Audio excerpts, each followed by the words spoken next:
السلام علیکم ورحمۃ اللہ وبرکاتہ۔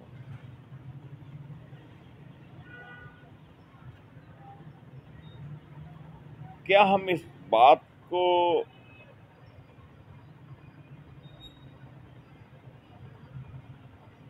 معمولی سمجھتے ہیں کہ اللہ تبارک و تعالیٰ نے قرآن پاک میں واضح طور پہ یہ بات کی ہے کہ جن قوموں نے میری نافرمانی کی میں نے انہیں تباہ و برباد کر دیا؟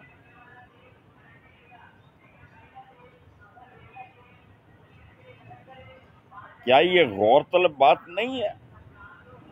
کیا یہ غور و فکر کرنے والا لمحہ نہیں ہے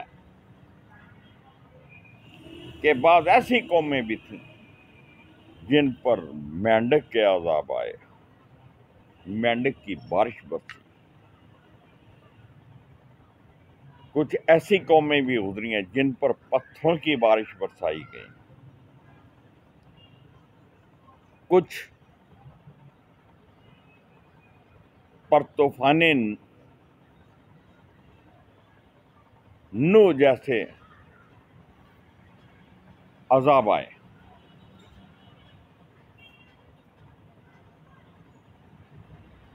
بعض اقوام کو قحط سالی میں مبتلا کر دیا گیا اور لوگ فاقوں مرنے لگے، بعض کو مختلف بیماریوں میں مبتلا کر دیا گیا۔ یہ سبھی کچھ کیا تھا جس کا ذکر خود قرآن پاک میں موجود ہے، اور قرآن اس بات کی گواہی دیتا ہے کہ وہ لوگ جنہوں نے نافرمانیاں کی ہم نے ان کے ساتھ یہ کیا، یہ کیا، یہ کیا، برملا اور واضح طور پہ بتایا جا رہا ہے۔ قوم عاد کا واقعہ پڑھ لیں، قوم سمود کا واقعہ پڑھ لیں۔ یہ وہ قومیں تھیں جن کو بہت طاقتور جسم و جان دی گئی تھی۔ یہ ارم کے لوگ تو پہاڑوں کو تراش کر ان میں گھر بنایا کرتے تھے،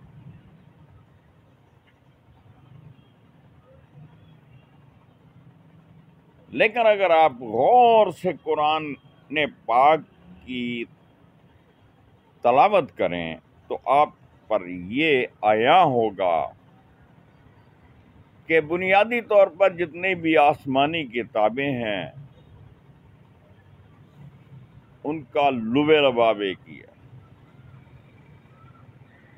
کہ اللہ کو ایک ماننا، اللہ کی وحدانیت کا دل و جان سے اقرار کرنا، اس کے بھیجے ہوئے رسول پر ایمان لانا، اور اللہ کے رسول کے احکامات پر عمل کرنا، یہی زندگی ہے۔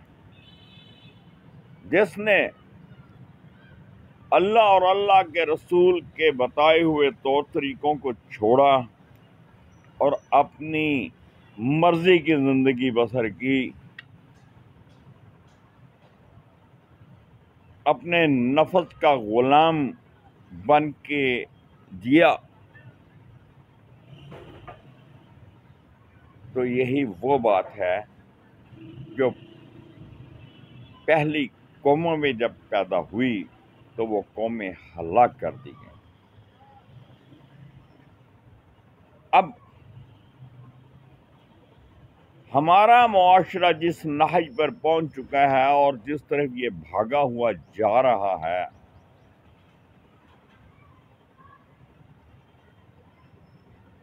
ذرا رات کی تنہائیوں میں بیٹھ کر اللہ کی اس کتاب کو کھول کر غور و فکر سے پڑھ کر تو دیکھو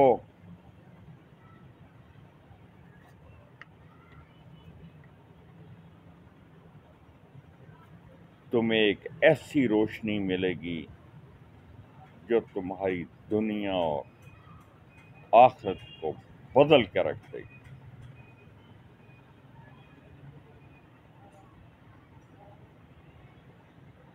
یہ جو کچھ ہمارے ساتھ ہو رہا ہے، ہم پہ جو حکمران مسلط کیے جا رہے ہیں اور جس طرح کی حالات میں ہم زندگی گزار رہے ہیں، یہ بذات خود ایک بہت بڑا عذاب ہے، جہاں اللہ کے قانون کی دھجیاں اڑائی جائیں، جہاں اللہ اور اللہ کے رسول کے احکامات کی کھلی نافرمانی کی جائے، پھر اس قوم کا کون رکھوالا ہے؟ کیا اس پر پھر من و سلوہ اتارا جائے گا؟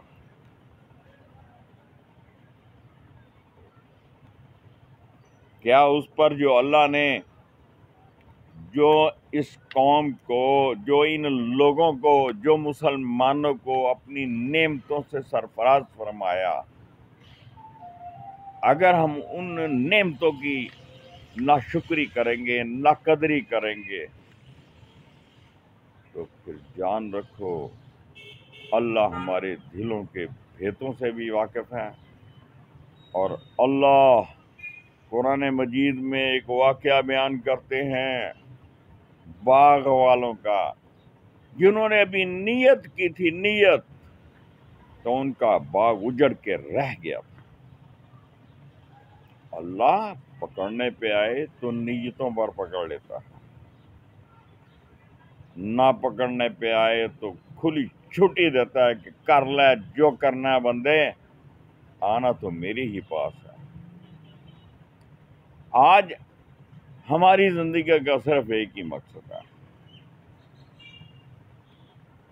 خواہ جائز طریقے سے ہم مال لے کے آئیں، خواہ ناجائز طریقے سے لے کے آئیں، ہم نے اپنا گھر ٹھاٹ باٹ والا بنانا ہے، ہم نے گاڑی خریدنی ہے، ہم نے کار لینی ہے، ہمارے گھر میں فریج ہونی چاہیے، ہمارے گھر میں اینڈرائڈ ٹی وی ہونا چاہیے، ہمارے بچوں کے پاس اینڈرائڈ اعلیٰ سے اعلیٰ موبائل ہونا چاہیے۔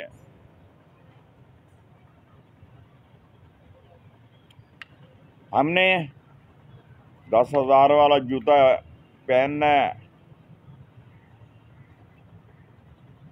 اور ہم نے برانڈڈ سوٹ پہننے ہیں، تاکہ کسی کو پتا چلے کہ بھائی ہم ہیں کیا۔ ہم نے اشرافیہ سے اپنے تعلق جوڑنے ہیں،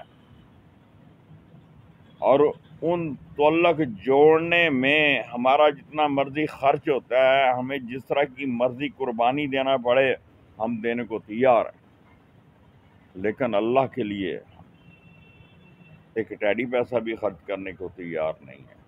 ہاں، ہم لوگوں کی جیبیں کاٹیں گے، ہم رشوت لیں گے، کھلے عام لیں گے، اور حج بھی کریں گے، زکوٰۃ بھی ادا کریں گے، اور نمازیں بھی پڑھیں گے، ہم سودی کاروبار کریں گے، اللہ علانیہ کریں گے، اور اللہ سے کھلی جنگ کرتے ہوئے اپنی روش سے باز نہیں آئیں گے، تو پھر ہم پہ کیا اللہ کی رحمتیں نازل ہوں گی؟ قطعاً نہیں۔ اللہ صرف انہی کے حالات بدلتا ہے جو اپنی حالت بدلنے کی جد و جہد میں رہتے ہیں، کوشش کرتے ہیں، جو ہدایت مانگتے ہیں اور ہدایت کو طلب کرنے کے لیے سعی کرتے ہیں، صرف دعائیں مانگنے سے تقدیریں نہیں بدلا کرتے۔ زندگی گزارنی ہے تو آپ کو عمل کرنا پڑے گا، اپنی زندگی میں اللہ کے احکامات کو نافذ کرنا پڑے گا، جہاد کالم اٹھانا ہوگا، خواہ وہ جہاد کفار کے خلاف ہو یا اپنے نفس کے خلاف. ہم تو اتنے سہل ہو چکے ہیں، ہم تو موت سے ڈرتے ہیں، موت سے. بلکہ مجھے تو حیرت ہوتی ہے کہ ہماری آج کی بچیاں اور آج کے بچے جو ہے نا، یہ کیڑے مکوڑوں سے بھی ڈرتے ہیں. یہ چھپکلی اور اس طرح کے وہ لال بیگ، اس کو دیکھ کر ان کی ہوائیں نکل جاتی. کمال! کیا یہ مومن ہے؟ مومن تو سوائے اللہ کے کسی سے نہیں ڈرتا، اور اس سے تو دنیا کی ہر چیز ڈرتی، بشرط یہ کہ یہ مومن ہو.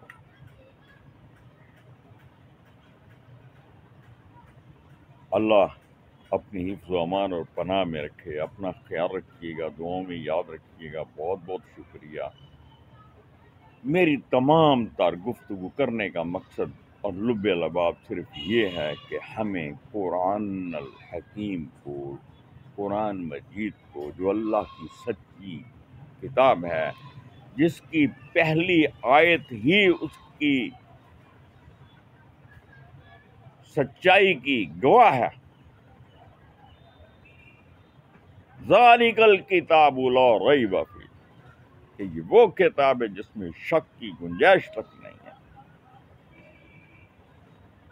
جب ہم اس کو پکڑ لیں گے، اس کو اپنے سینے سے لگا لیں گے، اس میں لکھے ہوئے، اس میں بتائے ہوئے طور طریقوں کو اپنا کر ان پہ زندگی گزارنا شروع کر دیں گے، پھر دیکھو اس دنیا پر آپ ہی کی کامیابی کے شادیانے بجیں گے.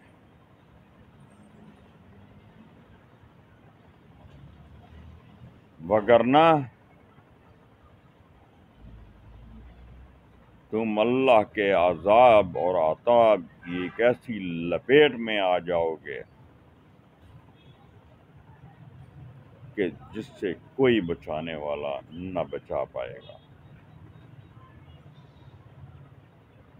اللہ سے دعا ہے کہ وہ ہمیں علم و عمل کی توفیق عطا فرمائے، ہماری غلطیوں کو، ہماری کوتاہیوں کو معاف فرمائے، ہم پہ اپنا خاص رحم فرمائے، کرم فرمائے، اور ہمیں ہدایت والے رستے پہ چلنے کی توفیق عطا فرمائے. بہت بہت شکریہ. السلام علیکم. اللہ حافظ.